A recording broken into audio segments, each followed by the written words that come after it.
laba fanaan oo hore Maxamed BK iyo Axmed Biif hore ayay uga heeseen hoolkan laakiin maanta uma iman bandhig faneed muxaadaro diini ayay jeedin doonaan wasiirka diinta iyo awqaafta Abwaan Yuusuf Shaacir iyo culimo kale ayaa muxaadarada ku wehelinaya boqolaal qof ayaa madasha ku sugan qaarkoodna dabadda ayay fadhiyaan kadib markii goobtu ay qaadi weyday labaduba dadka waxay ku boorinayaan in dariiqa toosan ummadda lagu hanuuniyo kaas oo ah in la qaato wixii ummadda alla uu faray wuxuu inaga reebena laga tago horta waa inaa ogaataan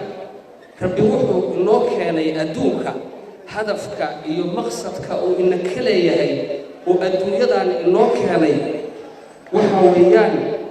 waa inaynu horta rabbi caabudno subxaanahu wa tacaala rabbi inaynu caabudno haddaynu rabbi caabudno subxaanahu wa tacaala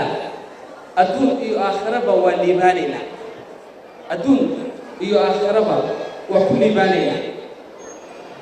farxadu waxay ku jirtaa waa diinta qofku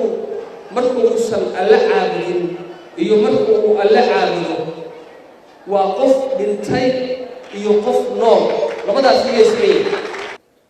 fanku meel qurux badan muu ahayn anaa ka yimi halkii ku samaysana waan ka gaadhay laakiin dadkaas waxba lama joogaan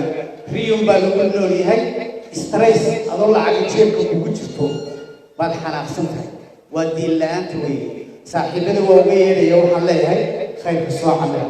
culimo Abwaan Yuusuf Shaacir wasiirka diinta iyo awqaafta ayaa iyaguna madasha hadalla ka jeediyay